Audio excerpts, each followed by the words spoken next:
Welcome to week 7 of hashtag 52 Needs. And this week is all about play. And I'm delighted to have with me Deb King. Deb describes herself as a happiness ambassador and enthusiastic human, which she definitely is, I can attest to that, with a passion for music, travel, life, people, and all things uplifting. So her career includes being a bouncer and a nightclub manager in London. And then she somehow landed in leadership, sales, and marketing. And for the last 17 years, she's been working as a transformational coach in Australia. In 2020, she co-founded the Wisdom Playground, which is a collaborative home for new era wisdom teachers, which is wonderful, and for intuitive entrepreneurs. And I love this, big-hearted, good humans to co-create our best possible future, which we definitely need. So today, we're talking about play. So my first question is, we all play as a child, right? As children, we play. And then we stop. Why? That's often the case. Thank you for having me, Angela. Well, as far as I know, most children play. I think those that are traumatized perhaps don't, but healthy children play really well. And many of us as adults play less and less. I mean, there's some really creative, fabulous adults that are still playing, but many of us stop playing and just get into adulting. Yes. And serious and have a lot of decisions to make and a lot of life to deal with, and just don't play as much as we could, should, would, certainly. Okay. So Certainly. that takes me to my next question. What exactly is play? Because, play is childish, but there's all sorts of play. Yeah, I don't think it necessarily has to be childish. I suppose play for me, I mean, I do not, as I said to you, have a PhD in play or anything, but I have a passion for it because I feel it is a pathway to creating our best possible future. Because the more we are playing and tapping into that imagination, creativity, the joyful inner wisdom that we have when we play, the more ideas we get, the more possibilities we tap into, the more fun we have, the more joy we experience, the higher vibration we are. There's just so many benefits to it. Yeah. What exactly? It can be whatever you want it to be, really. Well, I mean, from what I know, again, I'm a professional player in the sense that I love playing. And I think play is really important because, as you said, it's for inspiration, but it's also to keep our brains young. I mean, literally, when we play and we explore and we are creative and doing all of these things, it helps our brains stay young. And I think that's really important. It's so important. And it's what me and my business partner call unadulting. The more we Yeah. do that, the more we actually, it does enhance our well-being. It does keep us younger and more able to be at our best. Yeah. I've got a t-shirt that says, I can't adult today. I love it. And I have a bubble wand on my deck. So I take breaks every now and then and I go outside and blow some bubbles because I love, it's just such a wonderful thing to do. It is. Bubbles are amazing. And I play board games. People go, board games. Yeah. Well, gaming on the computer is not quite the same as playing a board game with people you interact with, I think.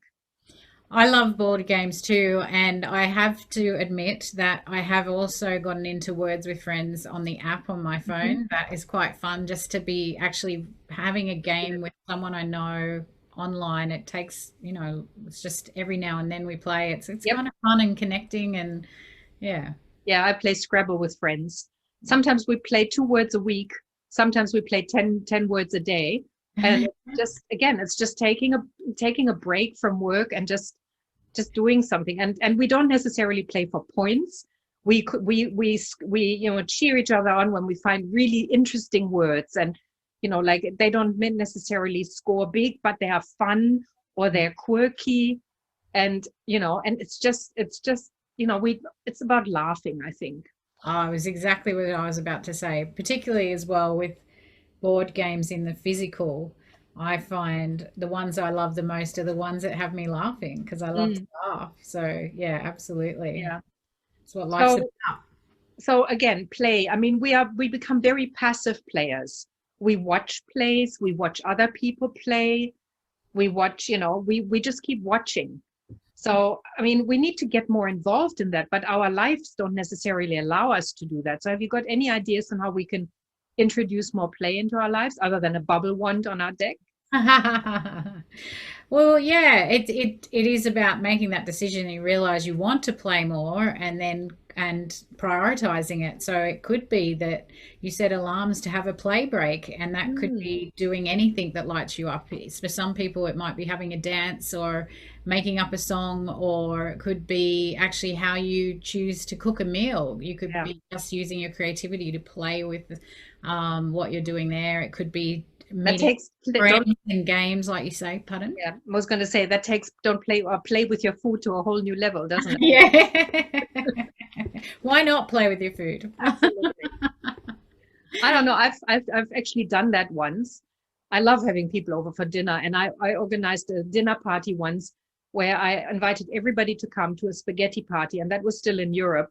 And they've got Italian spaghetti that are really, really long, like more than twice the size of the ones that you can buy in the supermarket, really long. And I made a huge batch of those and some spaghetti sauce. And then I plastered the whole room with newspaper, and we were only allowed to eat with our mouths. We weren't even allowed to use our hands. Oh my gosh, It was that sounds hilarious. wild.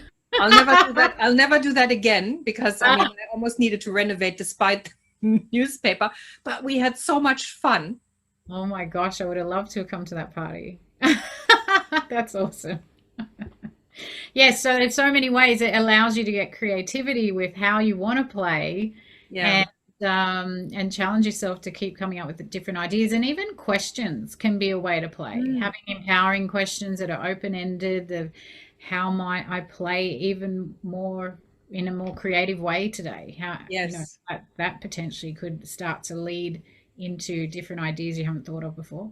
Yeah. Now you have the wisdom playground. Yes. I mean, how do you combine wisdom with play and on a playground nonetheless? Yes. Well, the playground is kind of a place for like-minded, like-hearted people to come and play together so we can collaborate and we can find new and better ways to move forward and co-create our best possible future. We're really Mm. passionate about that we don't just create what we know and the way we've always done things, that we actually tap into our imagination and creativity to think of different ways and better ways to do things. So the playground actually is a space and an environment that encourages play, and it is also recognizing everyone has amazing wisdom within. If Mm. we're on the planet right now, we're meant to be here, there's something for us to contribute. So everyone has a ton of wisdom inside them from all their experiences, all their knowledge. There's no need to separate all the different parts of ourselves anymore. It's to bring the whole self and trust in our inner wisdom, and everything that we've been through is actually all perfect. There's nothing to fix, nothing wrong. It's all useful, and we can all play together to create magic. So basically, it's a paradigm shift because Yeah. if you're inviting us all to sit, let's call it the metaphorical sandbox, and play together, then competition goes right out of the window, doesn't it? Oh my gosh. Unless, Yeah. unless you say those are my toys and you're not playing with my toys, but that's not the purpose, is it?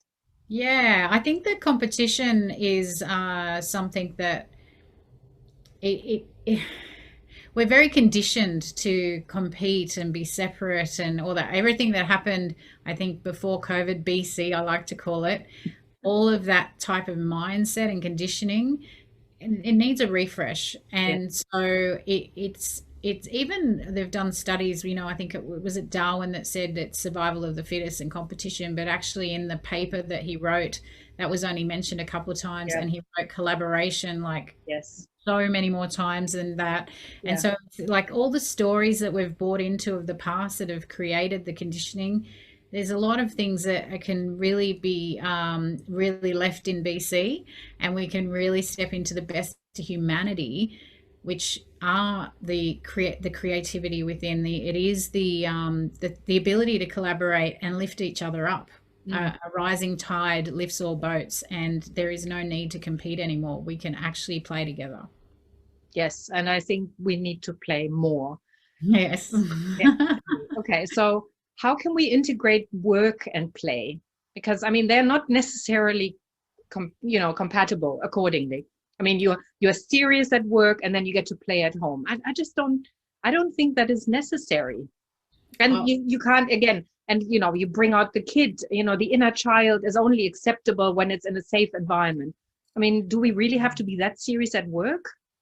personally, I don't believe so. I feel that as well can be left in BC. I believe the more fun we have, the more effective we are, the more we lift others around us to be more effective, the more we're all having a good time. I mean, why are we doing anything in life? It is usually because we think it'll help us be happier. Well, we can be happy now, and we can Exactly. actually bring that energy to everything we do, whether we're at home, whether we're at work, whatever we're doing. So there's no need to separate that anymore.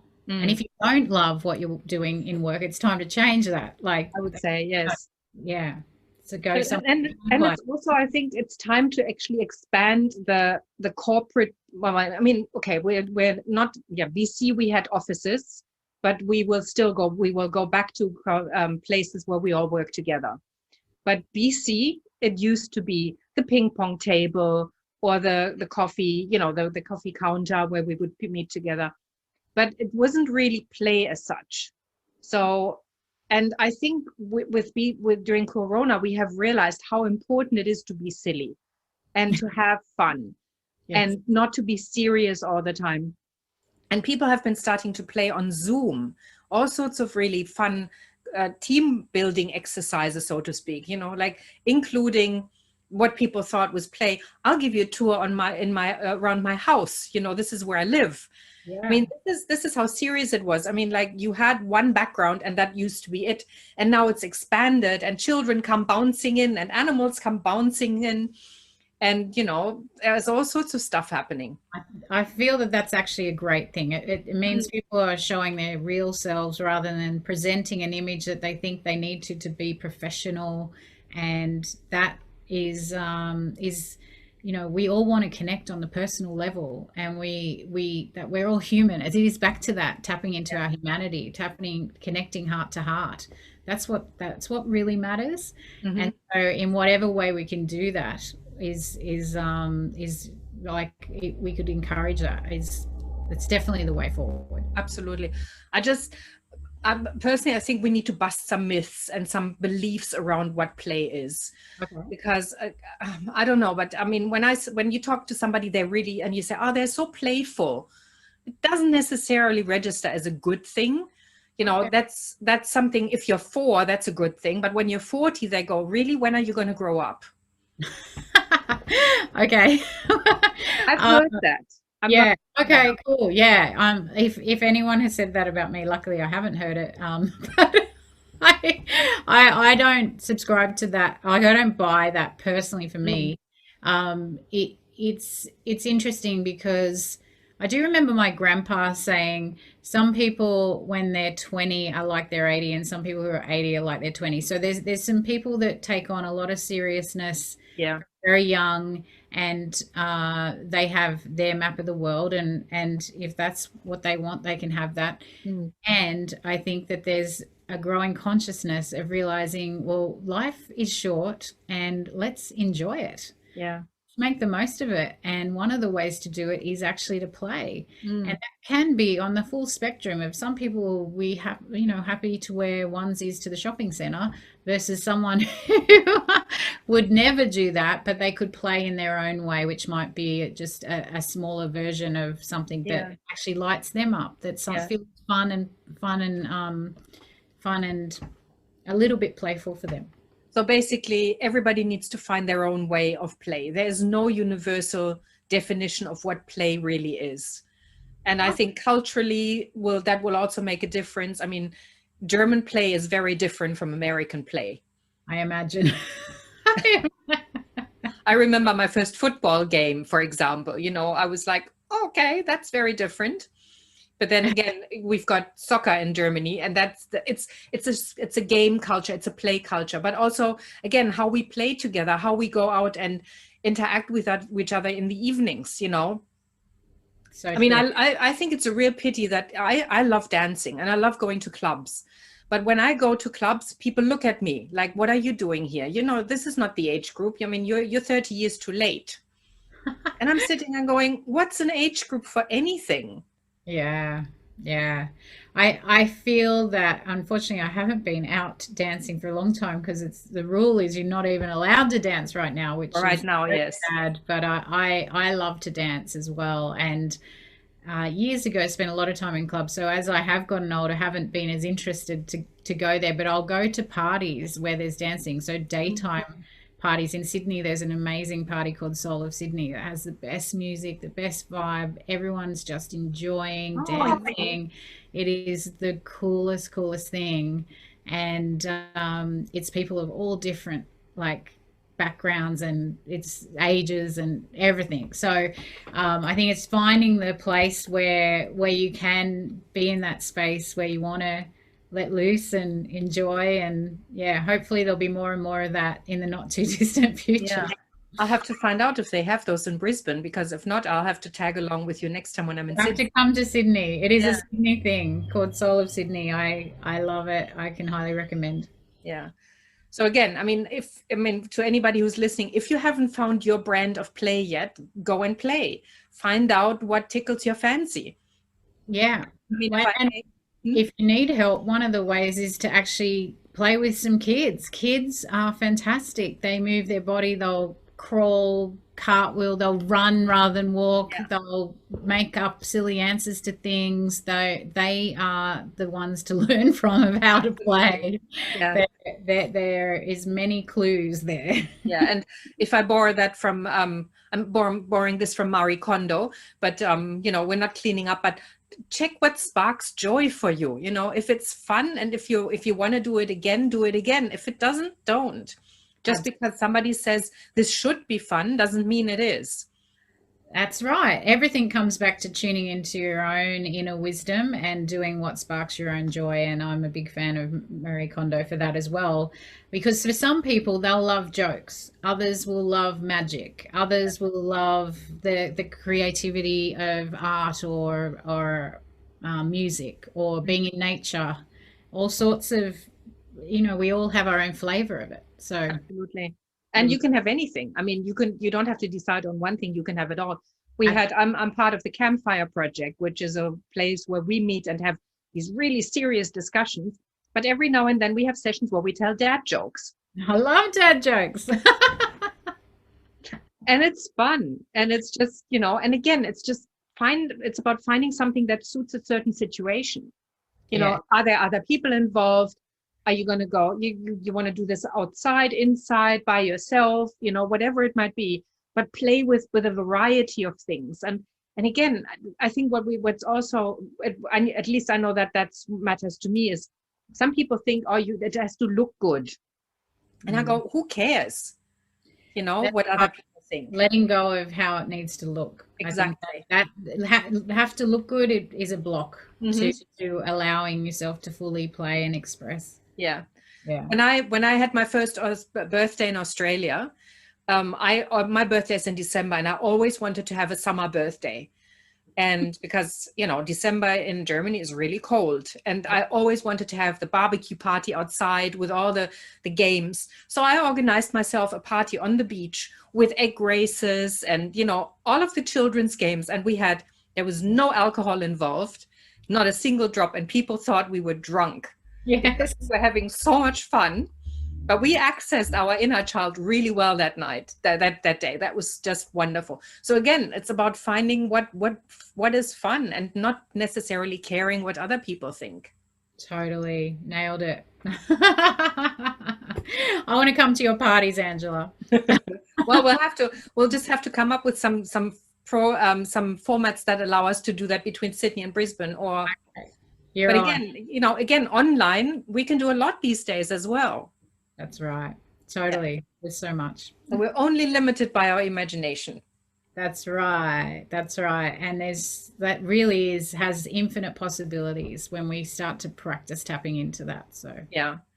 So just step into a mindset of let's just be silly and let's just have fun, access the inner child, whatever you want to call it.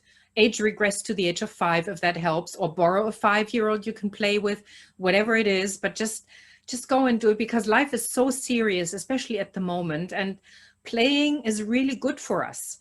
I mean, on every level. I mean, like physically, mentally, emotionally, and why not?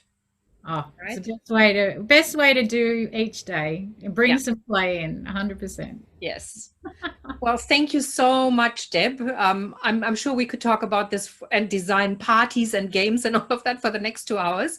But I'm inviting everybody who is listening, please go ahead and do that. And if you feel like it, pop some ideas into the comment field below, so we can also play with some stuff that we may not know about. So Yeah. thank you, everybody. Thank you, Deb. And we'll see you next week. Thank you, Angela.